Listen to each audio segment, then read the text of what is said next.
Dear devotees, the last couple of days I've been speaking to you about nishkamata, that on the path of bhakti we should try to be desireless. Meaning that first of all, when we pray to God, when we do devotion to God, we shouldn't ask Him for the world. Asking for the world or worldly enjoyments, that's called bhukti. So we shouldn't ask Him for bhukti. Bhukti includes all the enjoyments of this world and of Swarg, right up to Brahma's abode. That is the field of bhukti. Because that whole entire field is under Maya. And wherever a soul goes, if they remain under Maya, there is no perfect happiness. There is no release from the cycle of birth and death or from suffering. So we have to go beyond that. Our goal is to reach God, not just to receive more worldly happiness. So if we are asking God for bhukti when we do our devotion, have we even understood the goal of doing devotion? The goal is supposed to be to surrender our mind so that we can receive His grace internally and become God realized. So if we are asking for bhukti, it shows we haven't even understood the goal. Then how will we attain our goal? It means that even though we're praying to God, but our mind is still in the world. We're asking God for the world, it means that's where our hope is. That's where our attachment is. If we had hope in God, we would ask Him for Him. But we're asking Him for the world. It shows that we don't want Him. We want to use Him to get the world. And even then, we don't have complete faith in Him. If we had complete faith, let's say someone in our family was sick. So generally we go to the doctor. But while we go to the doctor, we also go to God. Means in case the doctor fails, maybe God will help me. And in case God doesn't come to my aid, maybe the doctor will help me. So I don't have complete faith in either place, it means. So we've got to develop the attachment of our mind towards God. And this will not happen if we are praying to God for worldly things. And as I mentioned yesterday, even if we were to receive the fulfillment of all of our worldly desires from God, everything we ask for, He went on fulfilling, we would simply go on asking, because there is no end to worldly desires. So if someone really believes that God is going to fulfill my desire, then why not ask Him for that thing that would put an end to that bimari of having to ask for anything at all? Meaning, if you ask Him for Him, God, I want You, I want divine happiness, Paramanand. Once you get that, then you become whole and complete, and you don't feel the need for anything. So you would never need to ask for anything because you've received unlimited happiness. So if you believe God is going to fulfill your desire, then ask Him for the best thing, the topmost thing. The question still remains, what about examples like that of Dhruv and Draupadi, where they obviously asked for worldly things and Shri Krishna granted their wish? Dhruv had an ambition and Bhagwan Vishnu came to him and granted his wish. Draupadi had a material situation she had to deal with. She wanted help. She didn't want to be disrobed and embarrassed in front of everybody. So she asked Shri Krishna to save her from that trouble. In both cases, they were asking for material things. They were not asking for divine things. Then why were their desires fulfilled? This would seem to be in contradiction to Bhagwan's statement that He is Samadarshi. He looks upon all the same. How does he look upon all the same? Whatever karma we have done, we get the result. No more, no less. Avashyameva bhoktavyam kritang karma shubha shubham. Mahabharat. We simply undergo the consequences of the actions we did in our previous human births. God is not making adjustments. That's what he means by I'm samadarshi. I'm not making adjustments to anyone. Whatever you have done, that's exactly what you will get. Think of it like packing a suitcase for a trip. You're going on a trip. We're all going on a trip. What trip? When this physical body dies, we, meaning our soul, our true self, with our mind, we will go on and take another physical body. So what do we take with us? All of our karma. That's what we pack to take on this trip. We don't take our friends. We don't take our family. We don't take our possessions, our car, our house, our prestige, our money. All of that stays behind. We take our karma with us. So all the good actions and all the bad actions we do in this life, that comes with us, and in our next life we get the results of that. The results of the good karma is prosperity, and the results of the bad karma is some form of hardship or suffering. So God gives the results of the karma. He doesn't make adjustments, so he treats everyone the same. Whatever you did, that's what you get. Whatever you packed in your suitcase in this life, that's what you get to pull out of your suitcase in your next life. God doesn't add anything or take anything away. You packed in a lot of bad actions in this life, okay, unpack a lot of bad things in your next life. That's what you put in your suitcase. Can't blame God. So God is just. He is just to all. He doesn't treat someone different because they're of a different religion or a different ethnic background or have a different amount of wealth. No, everyone is treated exactly the same. Even Abhimanyu, look, Abhimanyu was the son of Arjun and Subhadra. Subhadra is the sister of Bhagwan Shri Krishna. So Abhimanyu is Shri Krishna's nephew. Who is Shri Krishna? Bhagwan. He is the one giving the results of all the karma. Arjun is a God-realized saint. And in addition to this, Abhimanyu, who had been married to Uttara, the one who performed their marriage, the Purohit, is none other than Bhagwan Vedavyas, another avatar of Shri Krishna. So he's surrounded by all-powerful divine personalities. And he's only 16 years old. And his young wife is pregnant with their first son, Parikshit. And in the Mahabharat war, he is killed treacherously. They cheated to kill him. And after Abhimanyu has been killed, at the end of the day's fighting, what are Shri Krishna and Arjun doing? All-powerful, all-knowing Shri Krishna and Arjun also, having received God realization, having the same power as Shri Krishna, what are they doing? Shok manare. They're sitting and feeling sad that Abhimanyu is gone. Oh, he was so young. His young wife is pregnant. What is she going to do? Couldn't Shri Krishna have prevented the death, the unjust death of Abhimanyu?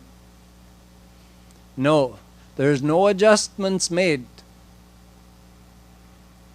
You see, in this world, there are laws, right? There are laws in the government. And if someone wants to get a law changed, look at how difficult it is. If some senator or someone with a seat in the House wants to get some law changed, it's a long, arduous process. So we also have laws that we live by, the laws of karma, and we're asking God to change those laws. I'm suffering and I feel like this is too much for me. I don't like suffering. God, please take my suffering away. Kashtamite tanaka. Om Jai Jagadish Hare. Please take away my suffering. Too much disease, too much physical suffering. So, what are we saying? We're saying, Bhagwan, bend the rules for me. Whatever happens to you in your life is because of your previous actions.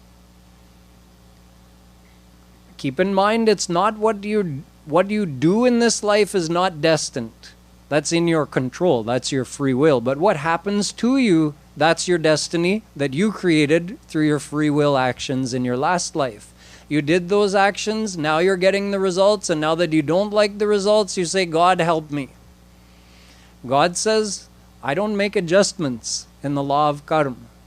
Whatever you did, you have to get the results. I didn't change Abhimanyu's time of death. Bhagwan Ram didn't change his own father's time of death. Dashrath, who is so powerful in his previous life, he was Manu. And he did devotion to Ram. Ram gave him the boon that I will become your son. So he came. Manu came as Dashrath and Ram came as his son. And in separation from Ram, when Ram was in the forest, Dashrath left his body. Bhagwan Ram lost his own father and he didn't do anything to change it. So we think through a simple prayer to God, He's going to bend the laws on our behalf. But what about, again, we come back to the case of Dhruv, the case of Draupadi. We're not in this class of devotee as Dhruv and Draupadi. That's what it comes down to. What I mean to say is, there are subsections to the law. The law of karma says whatever you've done, you have to get the results. But there's also a subsection to that law. Yada pasya pashyate rukma varnam kartaramisham purusham brahma yonim tada vidvan punya pape vidhuya niranjana paramam samyamupayiti. Mundakopanishad says, when someone has fully surrendered their mind to God, what happens is, all of their past punya and pap, punya pape vidhuya, it's washed away, completely deleted. And they get the divine vision of God. When does that happen? Sarvadharman parityajya mamekam sharanam vraj aham tvam sarvapapebhyo mokshayishyami ma shuchah. Gita. Shri Krishna says, mamekam sharanam vraj, 100% surrender to me, like the Parasmani and the piece of Pharum meeting. Total surrender. In other words, our mind should touch with God. Then what happens? Bhidyate hridaya granthischhidyante sarvasanshrayah chiyante chasya karmani tasmin drishte paravare. Mundakopanishad. You get the divine vision of God, and chiyate chasya karmani. All of your past karma is chiyate, it's destroyed. Everything you've done in this life and all of your past lifetimes, that karma is destroyed by God, is finished forever. Now there's nothing left for God to follow, right? Before there was that karma there, He had to give you the results of that karma. He was bound by that law. Now you've surrendered to Him, and according to the subsection of His law, The soul who surrenders to him 100%, he deletes all of their past karma. So now that that past karma has been deleted, whatever you ask for, he can give you. So that moment of complete surrender is the moment all of your past karma is deleted. You meet God, tasmin drishte paravare. Drishte, you see him. This was the state of Dhruv. This was the state of Draupadi. Total surrender to Shri Krishna. So that's where this subsection of the law comes in. Ananyas chintayanto mam ye jana paryupasate tesham nityabhiyuktanam yogakshemam vahamyaham. Gita. Shri Krishna says, if you are 100% surrendered to me, nitya abhiyuk, your mind never leaves my lotus feet even for a fraction of a second. Na chalati bhagavat padar vinda lavanimi shardha mapiya savaishnavagriya Bhagavatam. Who is the true devotee of God? The one whose mind never leaves the lotus feet of Bhagwan even for a fraction of a second. So Shri Krishna says, to such a devotee, I take his full responsibility. I take over everything for him. I do his yogakshem vahan. So, do we come in that category? No. We do not come in that category. But Dhruv came in that category. He did devotion to Vishnu until his mind was fully joined with him, fully surrendered. So, at that point of complete surrender, when all of your past karma is deleted, then God can fulfill any wish you have. The same thing with Draupadi. She was 100% surrendered to Bhagwan, so he came and he saved her. Now we understand. We shouldn't get confused that, okay, in our scriptures there is sakam bhakti, but what is the level of those people who are asking and God is fulfilling their desires? We have to get to that level. Just asking without complete faith and surrender does not result in God fulfilling our desires. If we ask with complete faith and surrender, then he will fulfill our desires. Even if it's the desire for bhakti, he will give it to us. But only upon complete surrender, not a second before that. So, is there anything wrong with asking him for worldly things? Anything wrong with asking him for bhakti? Nothing bad about it, actually. It's actually good. Someone is at least thinking about God, right? Even if they're praying to him for worldly things, even if they don't have 100% surrender, they're thinking of God. It's a good start. However, there's a danger in asking God for worldly things. It means that our feelings for God are tied to whether we're going to get what we're asking for or not. Now, if you accept what I've been saying about this law of karma, how we're all subject to our destiny and we have to undergo it, if this is the case, then you would have to analyze the situation in this way. If I ask God for something and it happens to be in my prarabdha, then according to my prarabdha, I will get it. But since I asked God for it, I will give him the credit that, oh, since I asked you for this, you've granted my wish. Thank you for listening to my prayer. And if I ask him for something that's not in my prarabdha, I'm not going to get it, then what will my reaction be? Oh, God doesn't listen to my prayers. He's turned his face away from me. So what's going to happen to our faith and surrender? Whenever something good happens to us that we wanted, our faith in God will increase. And then when something bad happens to us, our faith in God will decrease. I've met actually quite a few people who they've had some kind of tragic event in their life.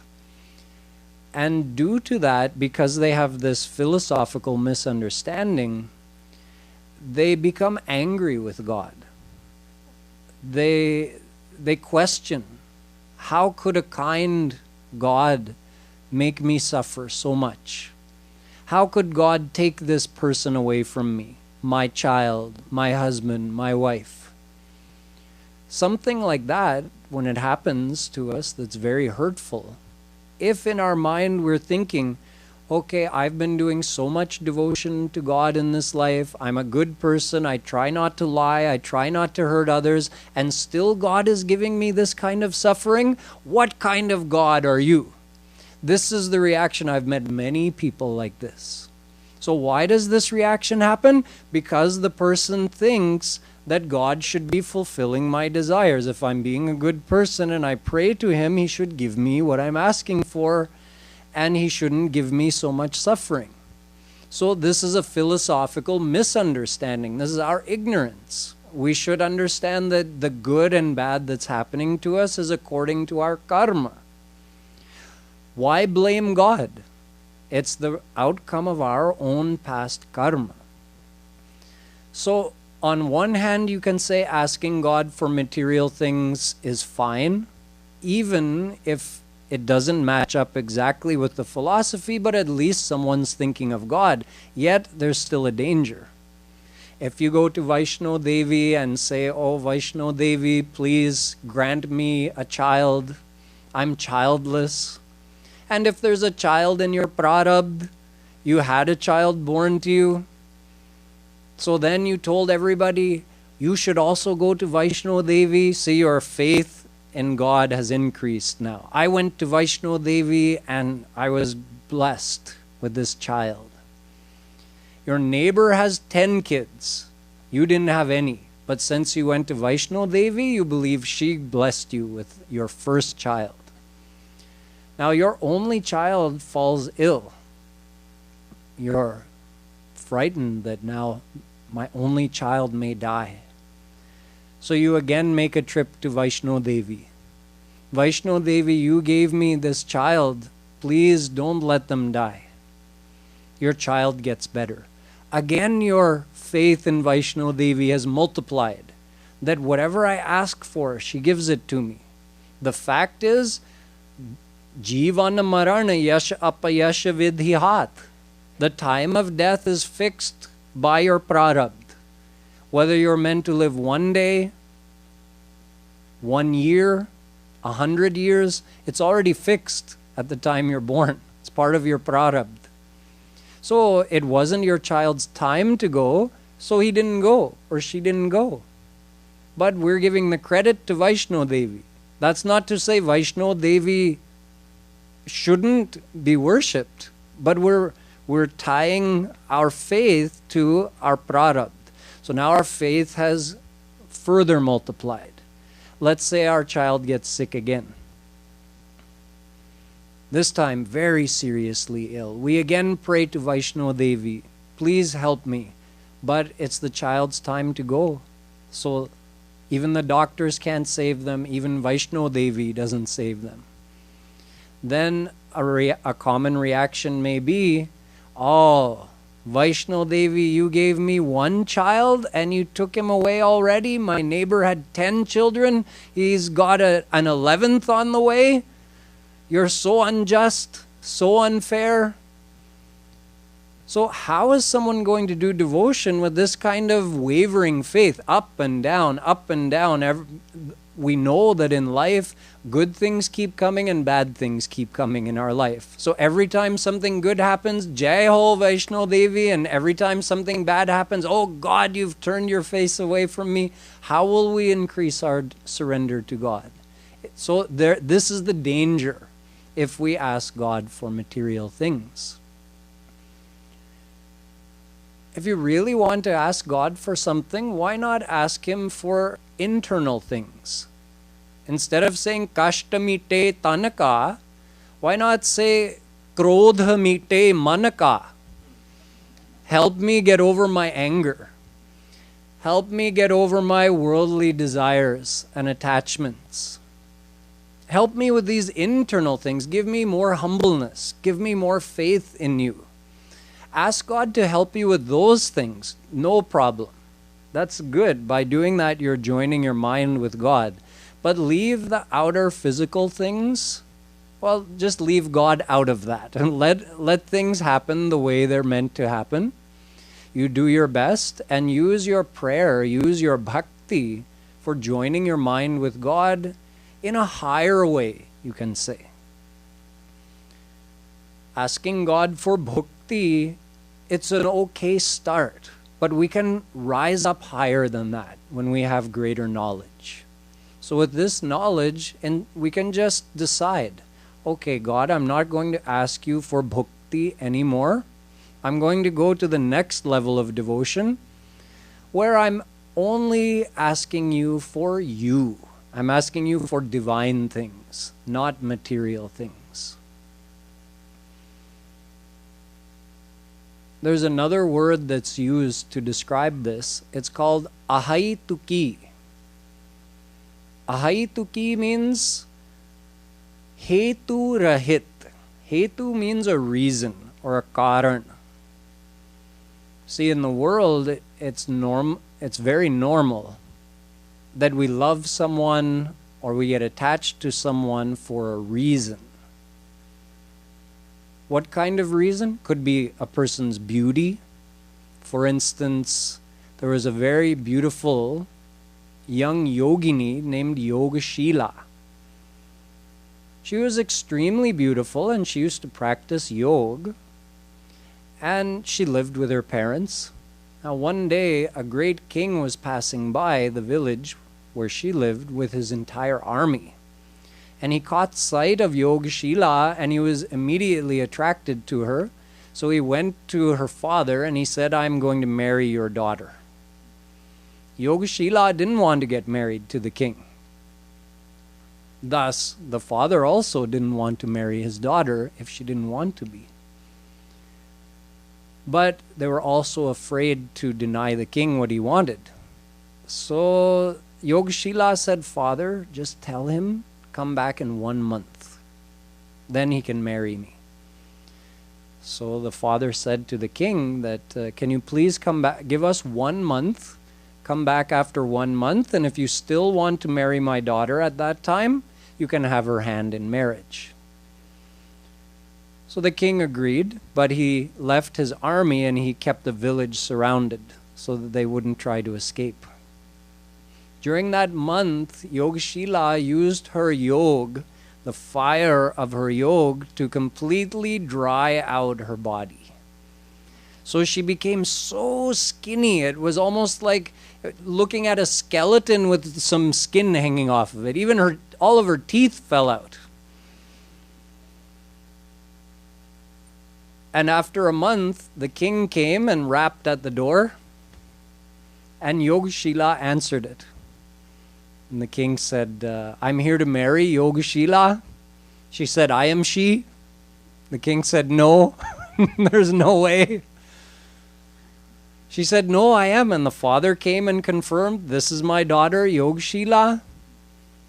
Do you still want to marry me? No, I don't want to marry you.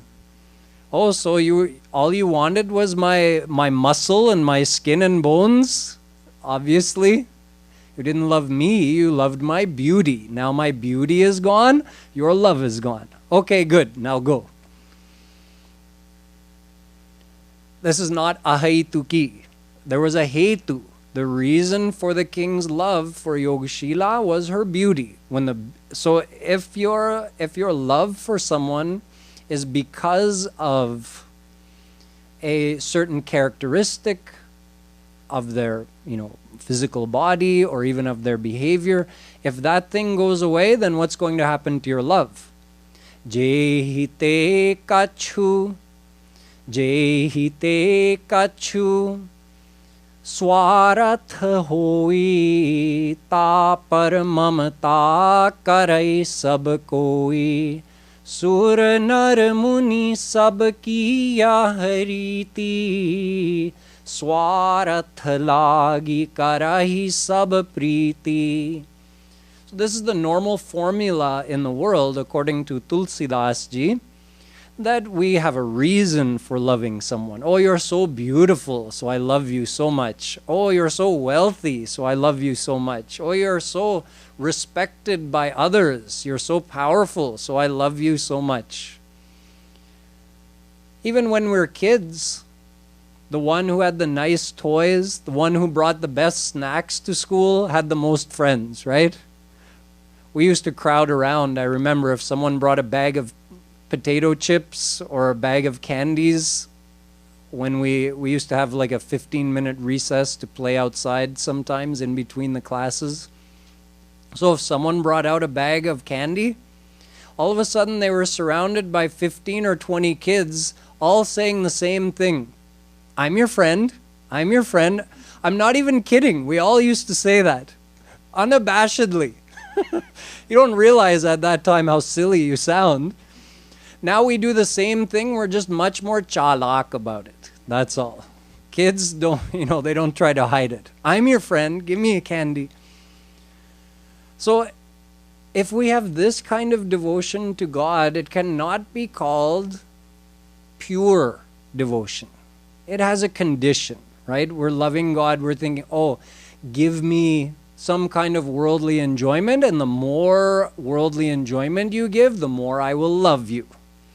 The more I will have faith in you. So we're the same as the birds. Vriksham kshina phalam tyajanti vihagah shushkam sarah sarasah pushpam paryushitam tyajanti madhupa dagdham vanantam mrigah nirdravyam purusham tyajanti ganika bhrashtashriyam mantrinah sarvah swarth sarvah karya vashad jano bhiramate kasyastiko vallabha. When the fruit comes on the trees, the birds flock. And they come and they chirp and they eat the fruit. And as soon as the fruit's all gone, do the birds stay in the tree? Nope, they fly away. When there's nice clean water in the pond, the swans come and they swim around on the surface of the pond. And when the pond dries up, do the swans stay around? Nope, they leave. When there's fragrant, nectar-filled flowers on the plants, then the bees come and enjoy that. When the flowers dry up and fall off, the bees also leave. When the king has lost his power, his ministers also leave him. So we run the danger of being like this in our devotion to God if we don't try to rise above this level of asking God for worldly things. Then our love for Him becomes selfish. It becomes conditional on Him giving us what we want. Whereas we should try to be more like the chatak bird. The chatak is an example of ahaituki prem. You see, the chatak has a beloved. The beloved is the Swati constellation, which is in ascendance for only 2 weeks out of the entire year.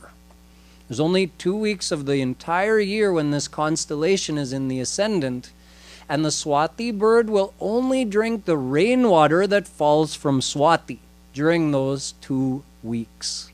The whole rest of the year, the chatak will abstain from drinking water. In other words, the chatak loves his beloved only. But look at how his beloved treats him. Pavipahan damini garaji jhari jhakori khari khiji. He's asking him for water. The chatak is asking Swati for water, and what does his beloved give him? Thunder, lightning, hail. All year round he's testing him. giving him all these things that may disturb him, cause him discomfort. So what is the Chatak's reaction? Does he say, forget you, I'll find myself another beloved who treats me better? No. Roshana priyatam dosha lakhi tulasi raga hiriji. Tulsidas Ji says, look at the greatness of the love, the unconditional love of the Chatak, that he does not become offended by his beloved's negative behavior, but instead challenges his beloved. I will be balihar on your any behavior. You send me lightning, you send me hail, or you send me nice fresh rain to drink. It's up to you. In the words of Chaitanya Mahaprabhuji, Ashlishya va padaratam pinashtuma madarshanan marmahatang karotu va yatha tatha va vidadhatu lampato mat prananathastu saeva parah. Chaitanya Mahaprabhuji is challenging Shri Krishna just like the Chatak bird challenges Swati. You can treat me any way you want. So what is the challenge? The challenge is, I dare you. Treat me badly. And my love will only go on increasing for you. Treat me in a good way, again my love will go on increasing for you. Or ignore me altogether, and still my love will go on increasing for you. You only have three options, right? You can ignore me, pretend I don't exist. You can give me your affection, or you can show me your anger. How would such a sentiment apply in our life? We should challenge God. It doesn't matter how much suffering you give me, I dare you. Give me more suffering. My love for you will only go on increasing. I'm never going to ask you, even if I'm on the edge of death, I'm not going to ask you to come and save me. My job is simply to love you, surrender to you. I leave the rest in your hands. You're all-knowing. You're perfectly kind. Whatever you give me, I will accept as your prasad. Whatever God can give us will only be for our best. He can only grace, nothing else. His every behavior is sweet. Bhishma Pitamaha, when he saw Shri Krishna on the battlefield, running towards him with the intention of killing him with that wheel of the chariot. Because Shri Krishna had sworn that I will not pick up a weapon in this war, and Bhishma had said, I'm going to show the world that Shri Krishna is under the control of his devotees. He is Bhakta Vashya. He has sworn he will not pick up a weapon. I will make him pick up a weapon. So Bhishma was fighting so strongly, no one could touch him. And if he wasn't stopped, he was going to destroy the whole Pandav army. So Shri Krishna jumps down from the chariot, picks up a wheel from another smashed chariot, and holding it above his head, running towards Bhishma, he has the intention, I'm going to throw this at you and kill you. Bhishma is a devotee of Shri Krishna, and his beloved is running at him with his teeth clenched, his eyes red, and the intention of killing him. Can it get any worse than that? And what was Bhishma's reaction? Was his reaction to say, I don't love you anymore. You're going to treat me like this? No. Bhishma started laughing. Come Keshav, come Madhav. Shri Krishna stopped. What? He's happy to see me like this? Yes, he was so happy to see his beloved in that jhanki that even after Arjun had shot him with all the arrows and he was lying on that bed of arrows for 6 months, what did he have to do during those whole 6 months? He had all his time to himself, right? How did he use his time? He did Roop Dhyan. He meditated on the form of Shri Krishna. What form? That form of Shri Krishna running towards him with an angry look on his face. In other words, Bhishma's love was unconditional. He didn't say, you have to do this for me, then my faith will increase, my love will increase. He said, whatever you do, it's going to be sweet for me. So we should also aspire to this level of unconditional love. Our love should not be dependent on whether we think God is giving us what we want or not. We should just try to multiply our faith and love in God no matter what happens to us in this world. We should be ready to pass the tests that we are given in life. That even when something bad happens to us, did my love for God, did my faith in God decrease? Or did it continue to increase? We should be like Parvati and pass the test of our love.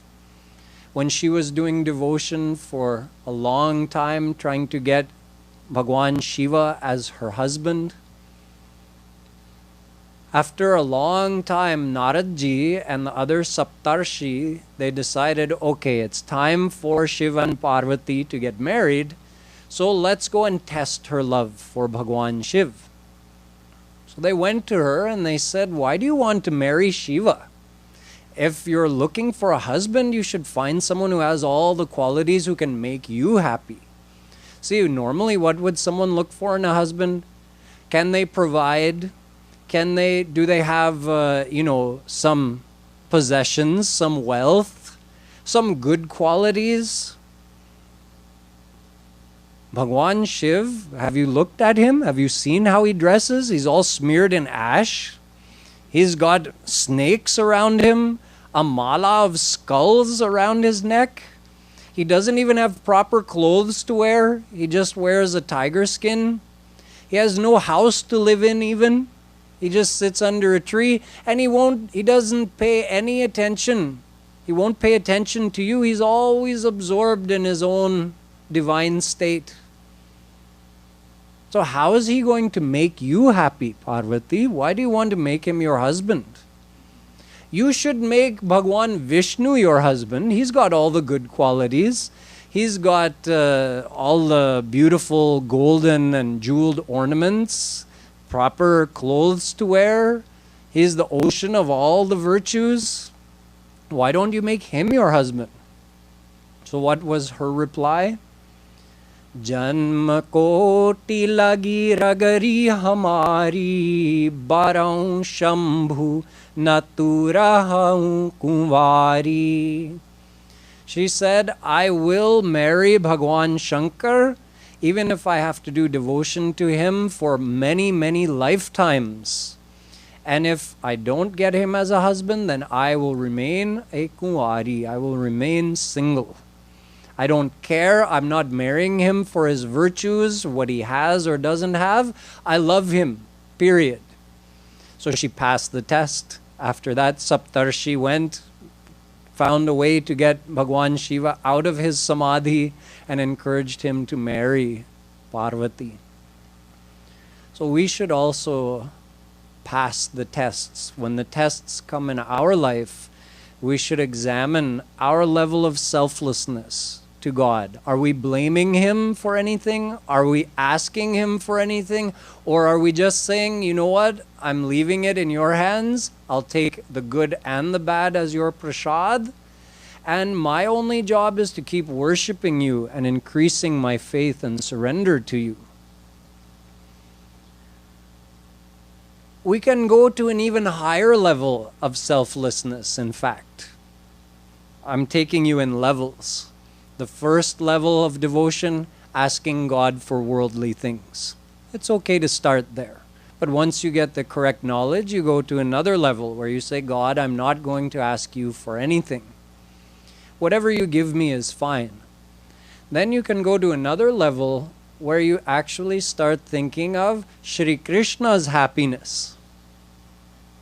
One time there was a Babaji, this happened about 100 years ago near Barsana. There's a place we have a large ashram named Rangili Mahal in the village of Barsana where Radharani appeared and lived 5,000 years ago.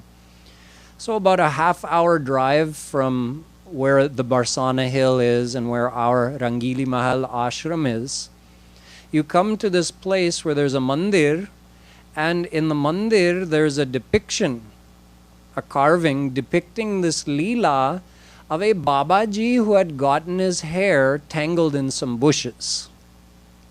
How did he get his hair tangled in the bushes? He saw Shri Krishna. He saw him over there and he said, "Oh, Shri Krishna," and he ran to catch him because he was over there. He ran, and when he ran to catch him, Shri Krishna disappeared. And there were some bushes, and that Babaji's hair was kind of matted, and when he lunged for Shri Krishna, his hair got caught in the bushes. Now, he started to untangle his hair, and then he had a thought. What if my beloved is getting some pleasure from seeing me like this? It's possible that this is amusing to him. So let me stay like this. He stayed for 1 day, 2 days, 3 days, a whole week went by.